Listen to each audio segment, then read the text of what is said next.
A show based on the facts, honesty, the man, the myth, the legend, Constitutionalist Joseph M. Leonard. Welcome to Constitutionalist Politics Podcast, aka CTP. I am your host, Joseph M. Leonard, and that's Leonard. CTP is your no muss, no fuss, just me, you, and an occasional guest type podcast. Really appreciate you tuning in. As Graham Norton would say, let's get on with the show! Hello, everyone. Welcome to Books, Authors, Weeks, October of 2025. I had Health Weeks in February of 2025. I had a Music Weeks, 3 of those in the month of March 2025. So here we are, October.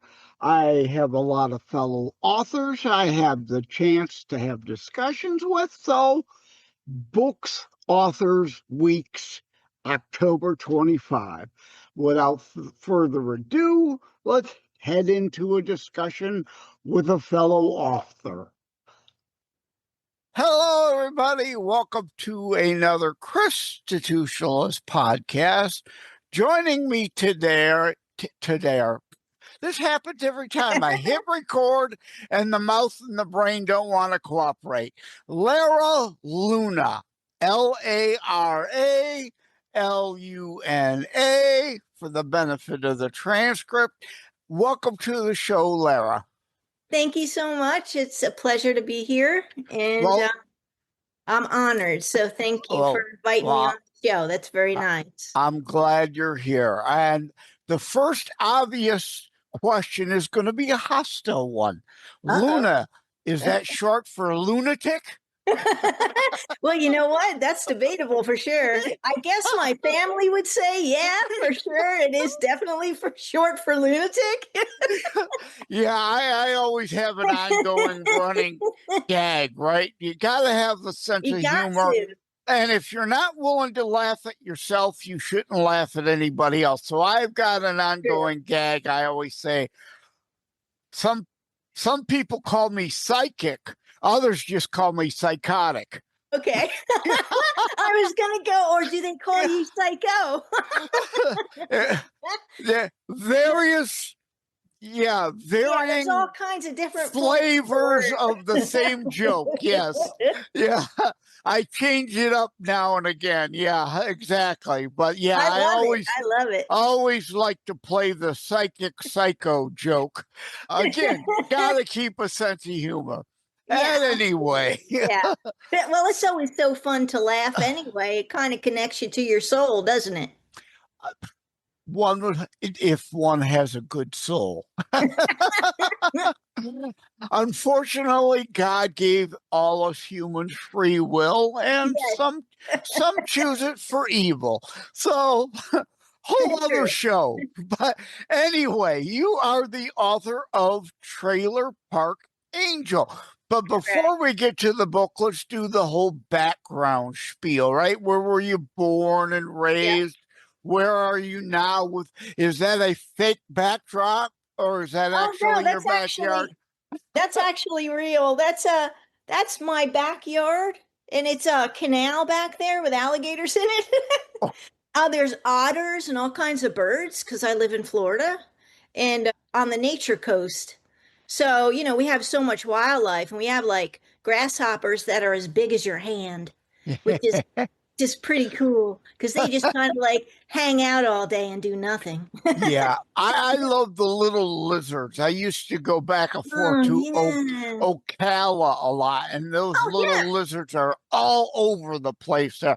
I'd go sit by the pool, and they come running around. They're so cute. Yeah, they're so cute. I talk to them all the time. I'm like, hey, buddy, you better stay away from that Jeep tire because I'm going to run you over, make sure you're out of the way. Like I do that like almost every day with them, But they always seem to come back to the same spot.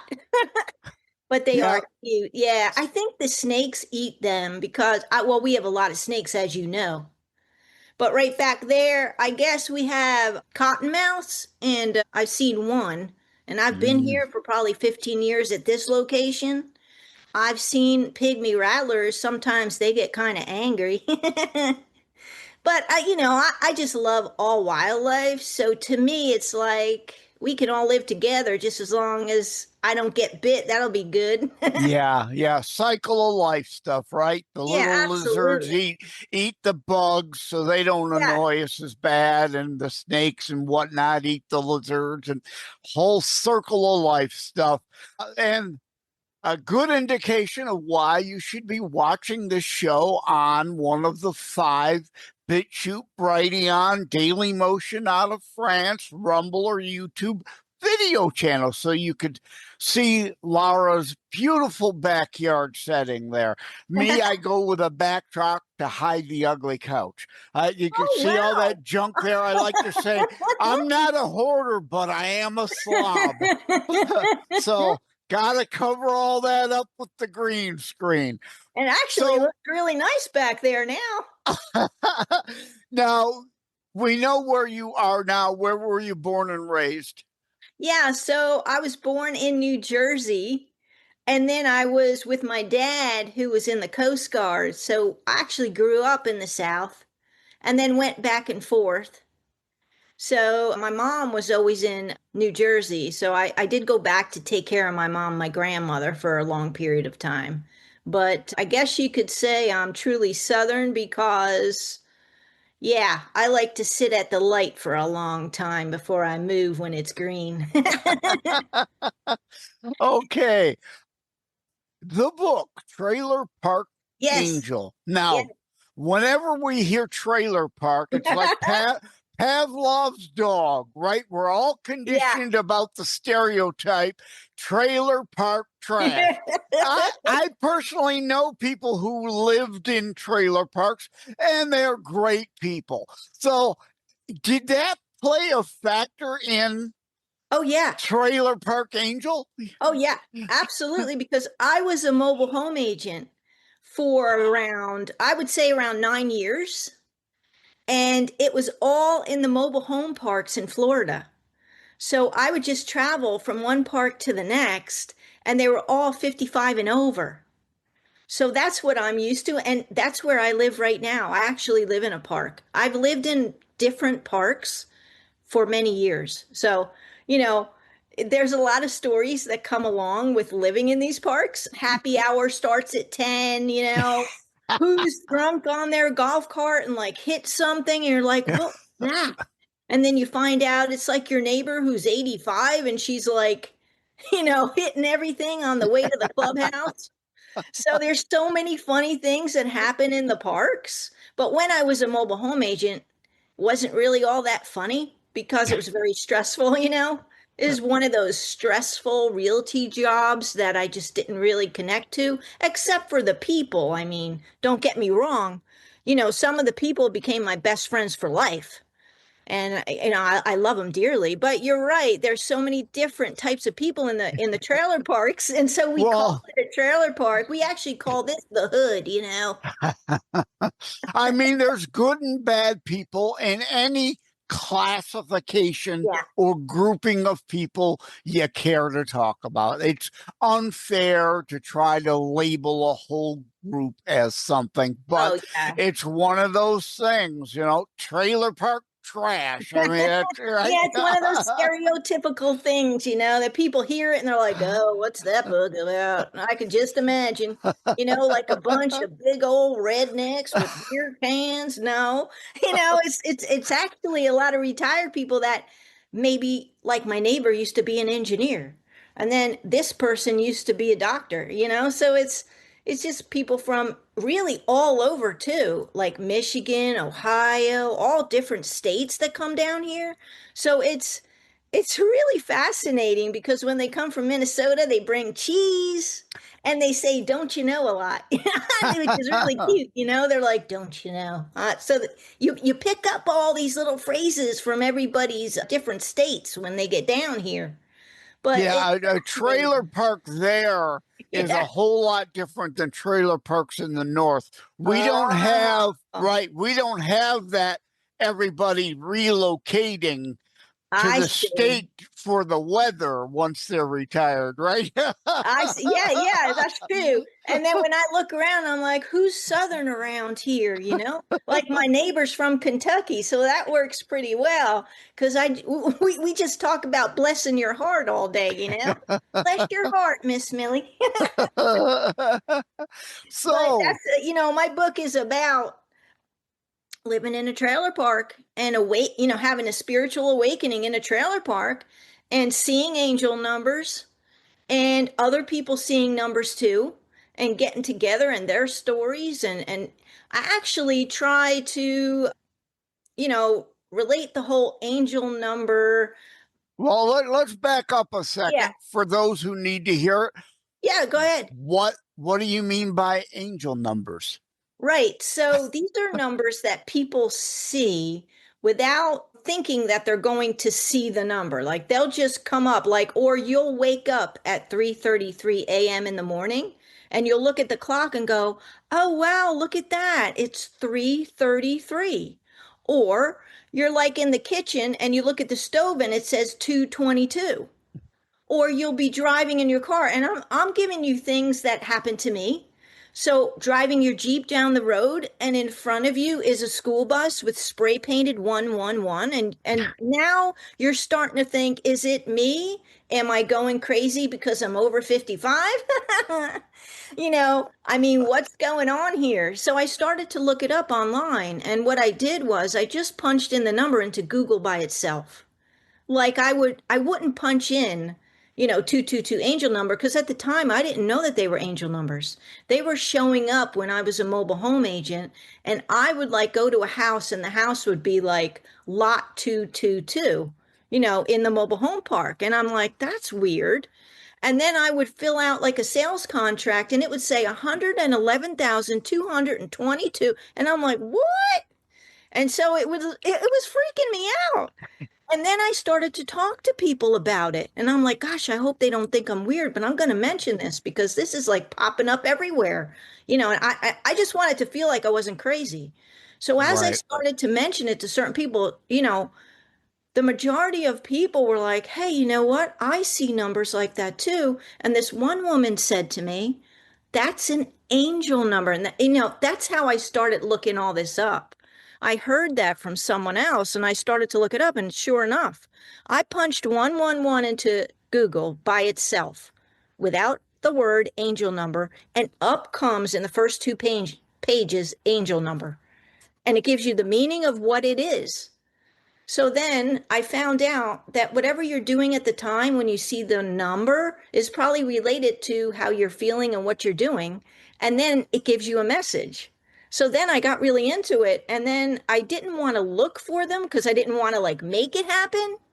But some days I would see them, other days I wouldn't, and so that got me all into that. And then I had a spiritual awakening. I guess you could say I'm definitely not the same person I was 2 years ago. 2 years ago, I was really in the mode of the old belief system of I'm like in a fear-based belief system of I have to suffer and work as much as I can in order for everyone to respect me as a person. I have to work every single day, as fast as I can, as much as I can in order for my own family to say, oh, wow, so you're still at that job? Well, good for you. Yeah, you're doing a good job, and all that stuff that I was doing was I was living for everyone else.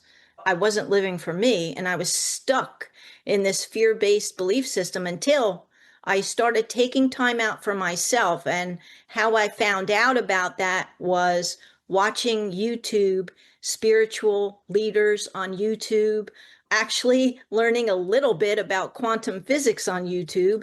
And then that somehow relates to spirituality in a way too, with the whole universe. And so taking everything I learned, using 3 AI systems to actually put information in to make sure I wasn't crazy, And when everything came out to, this is similar to this is the exact same thing that this person said. Then I went and I watched all the near-death experiences, and I was like, wow, no way. How many have I watched? Gotta be over 200 by now that I've watched. But I know there's thousands, if not millions out there of these, Yeah.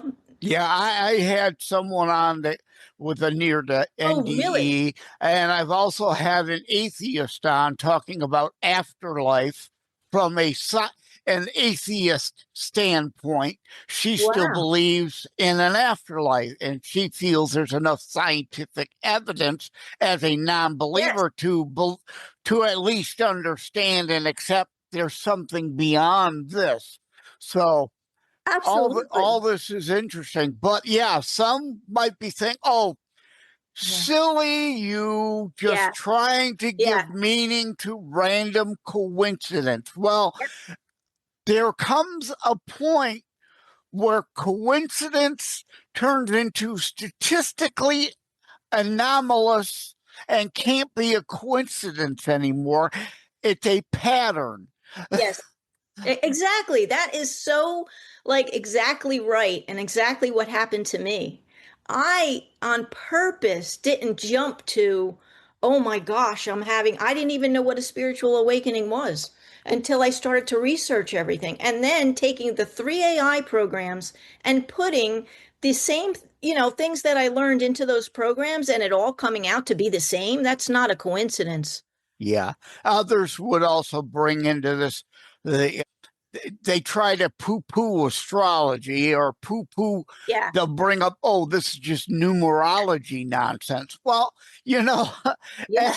as a believer in God having created all things, there has to be something regarding astrology that affects us. There Yeah. has to be something in these number patterns.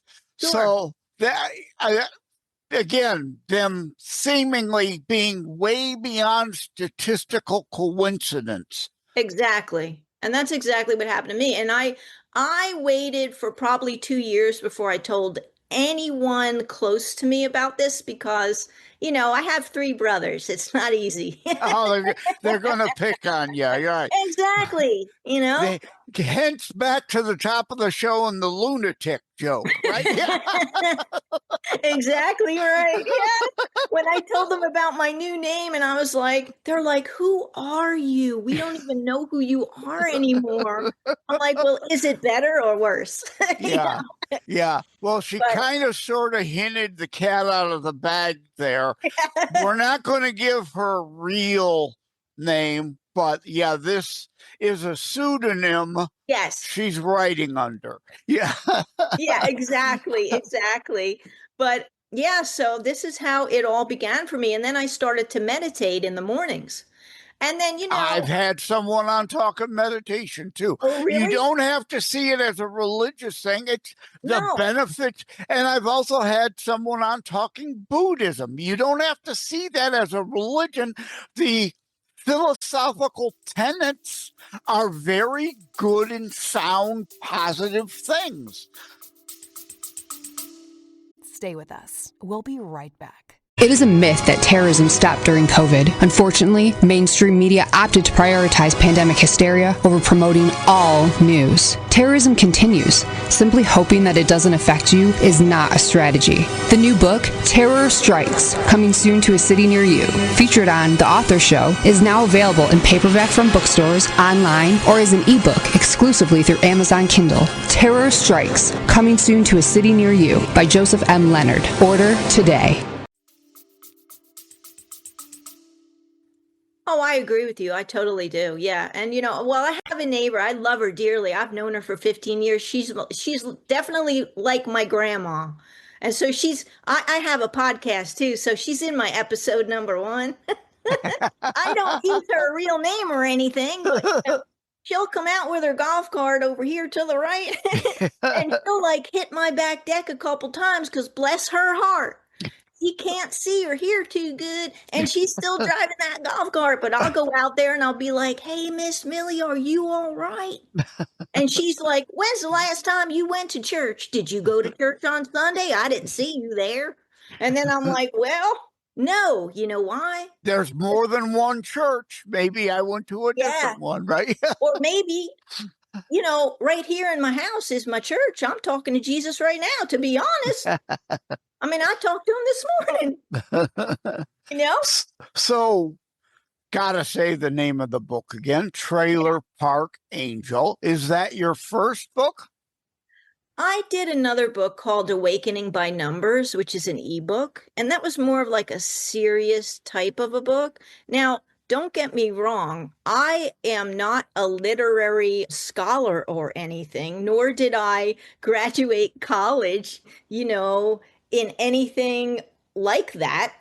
I'm an artist. I'm an actual painter. So I've been an artist online for probably 25 years before I did the mobile homes. So you've been a creative for a long my whole time. life. This is Yeah. just a new outlet of creativity for you. I've got a CTP video exclusive. You're gonna be part of Books Authors Weeks I'm doing here in October. That's awesome. So I'm going to show that video or include that video exclusive in week 3 where I joke about, I'm not Shakespeare. If you're looking for Shakespeare, Yep. you got the wrong guy, right? So you kind of have that, right? Yeah. I'm not trying to be Shakespeare. If you're looking for Shakespeare, walk on by. Right. Like my chapters are like maybe 1 or 2 pages long, and it's a really easy read that you could read at the pool.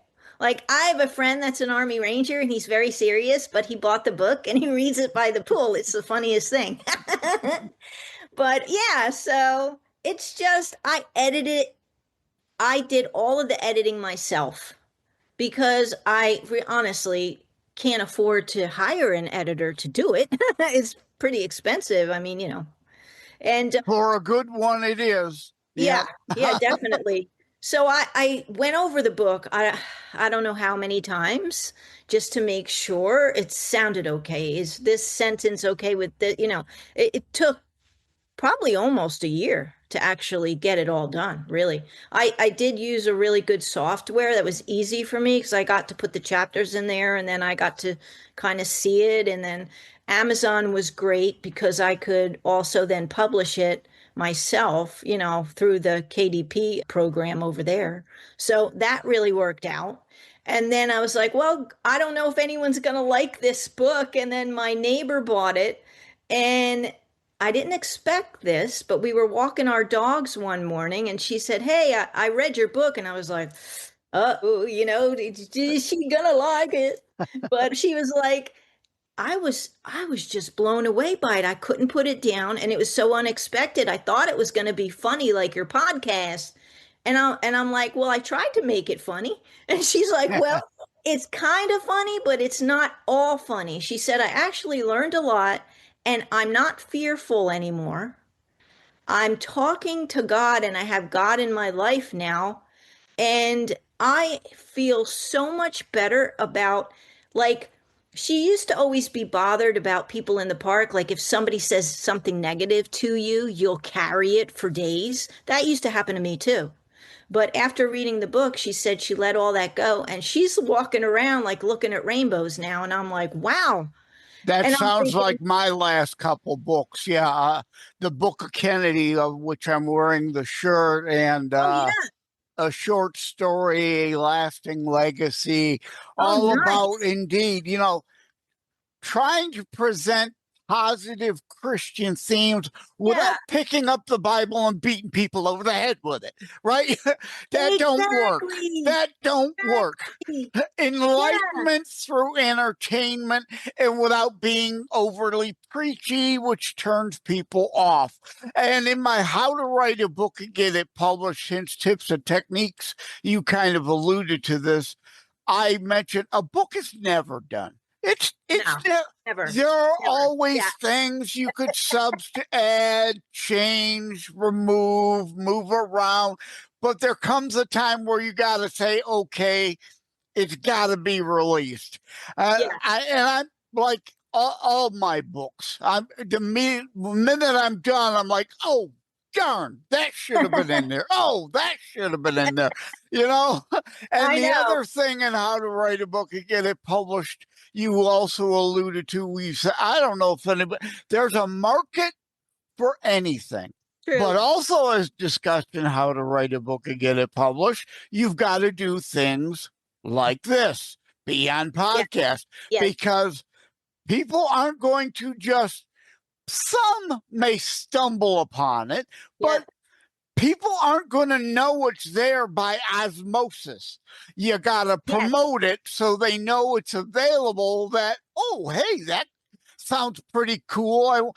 Like my latest that I just released is and I say it in the title, is E.T. Really Here? A really short story, just a 99-cent I like that. Kindle release. And I say right in the description, seriously, this is really, really short.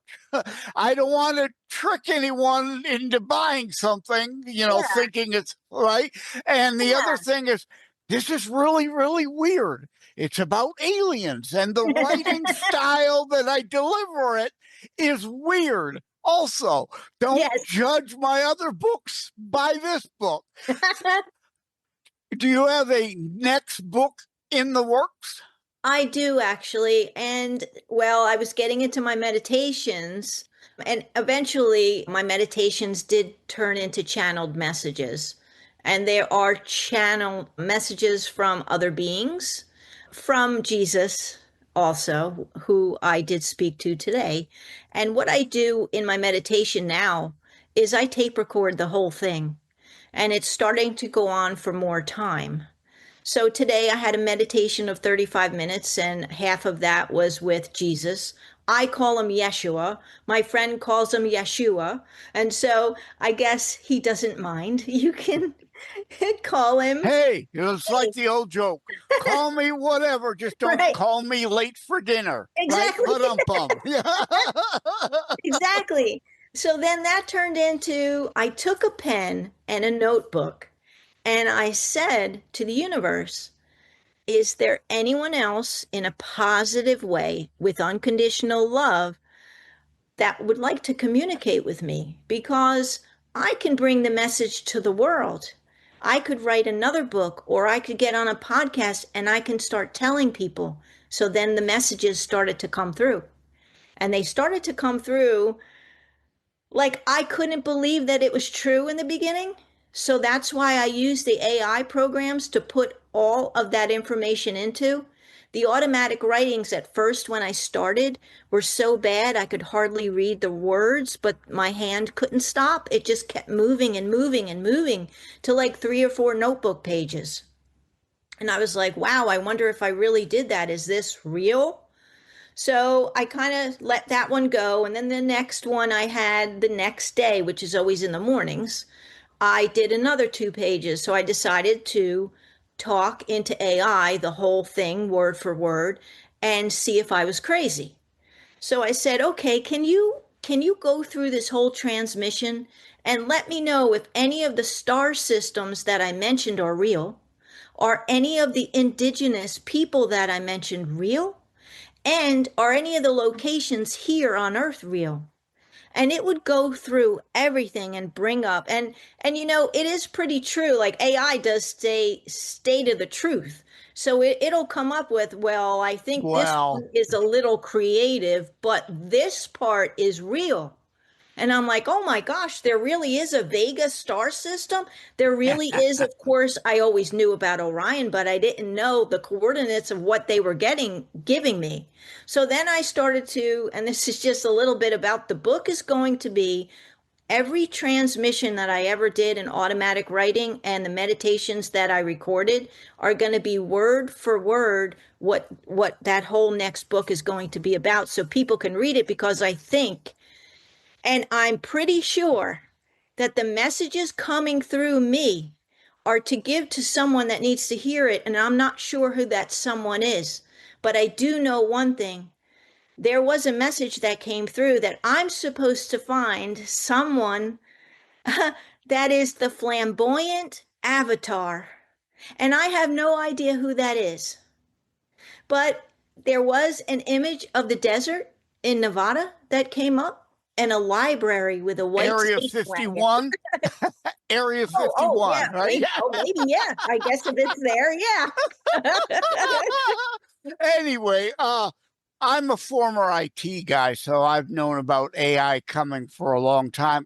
Oh, AI, like anything, unfortunately, the old programmer saying garbage yeah, in, garbage out. yeah, AI can be a good tool or it can be yes. garbage. It depends It depends. what Yeah, one you're interacting with, how it was coded.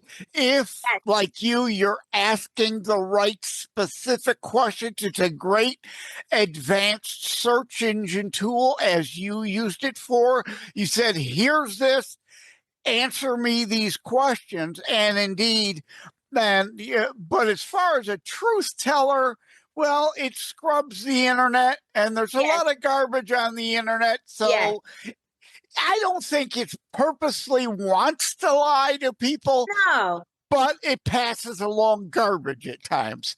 Yeah, so that's why I use 3 different programs at once because I'm like, well, and then I'm still probably not 100% satisfied, but I have to take the 3 of them, come up with the same truth about the same thing, like I did with the shows, then I know it's real. Yeah, And go then back I'm to the like, old okay, Funkin' Wagnall yeah, encyclopedias. yeah, the Remember those? encyclopedia. Yeah, Yeah. absolutely, absolutely. You If know, it's we need printed in something. there, you Yeah. know it's good.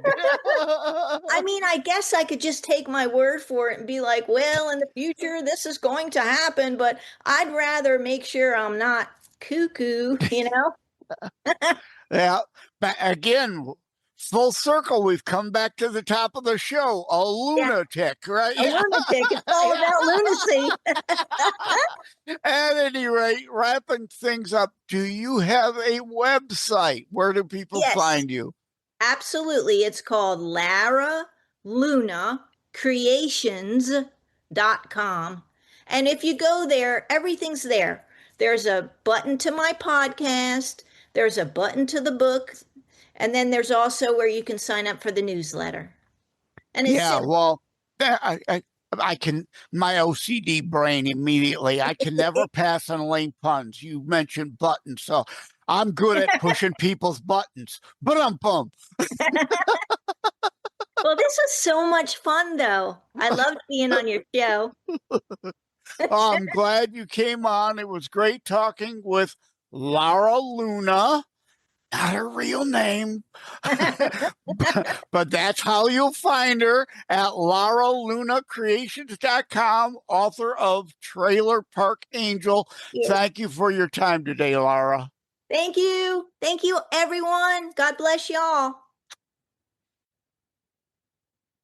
For tuning in to books. There will be several different books, authors, several different authors, books, authors, weeks for October of 2025.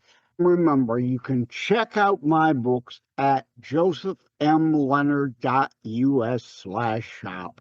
And again, Joseph M. Leonard, it looks French. It's not Leonard, it's Leonard without an O, and I have to put the middle initial in there because there is a Joseph Leonard who is also a Christian author out of South Carolina, so I have to make that distinction. And going in line with books, authors weeks, I've joked as guests on other shows. I am not he is not me, and neither of us will be confused for Shakespeare. And frankly, most writers out there are not going to be confused for Shakespeare. They're not trying to be. There might be a few that, looking for that Renaissance era feel, but hey, it's a new millennia, people. Right? This is the here and now. It isn't Shakespearean Renaissance era. If you're looking for Shakespeare, reread Shakespeare. Take care. God bless. Love you all. Like and subscribe to Constitutionalist Politics Podcast and share episodes. We need your help. Thank you for having tuned in for Constitutionalist Politics Show. If you haven't already, please check out my primary internationally available book, Terror Strikes, coming soon to a city near you. Available anywhere books are sold. If you have locally run bookstores still near you, they can order it for you. And let me remind, over time, the fancy high production items will come. But for now, for starters, it's just you as a very appreciated listener by me. All substance, no fluff, just straight to key discussion points. A show that looks at a variety of topics, mostly politics, through a Christian U.S. constitutionalist lens. So again, thank you from the bottom of my heart. Take care. God bless. Wham Radio, 1600 AM and 92.7 FM is your conservative flamethrower. Weekdays, Steve Gruber starts things off at 6 a.m. Gruber gives his perspective on the issues of the day. At 9 a.m., Glenn Beck blazes the airwaves with his nationally syndicated program. From noon to 3, it's Dennis Prager. At 3 o'clock, it's Wham's own Thayrone X. On the Edge, Thayrone tells it exactly as he sees it. At 6, it's The Dana Show, your conservative alternative. At 8, don't miss Joe Pags. Weekends are filled with conservative talk as well. Fingers Malloy, Thomas LeDuc, The Abolitionists Roundtable, A Moment of Clarity with Pastor Rick, Your American Heritage with Ed Bondarenka, Dave Janda's Operation Freedom, and Dick Kupke's Trigger Talk. You can even get links to Wham podcasts from Dave, Dick, and of course Thayrone, all from their pages on our website, whamradio.com. Keep it locked on Wham Radio, 1600 AM and 92.7 FM in southeastern Michigan, and whamradio.com anywhere in the world.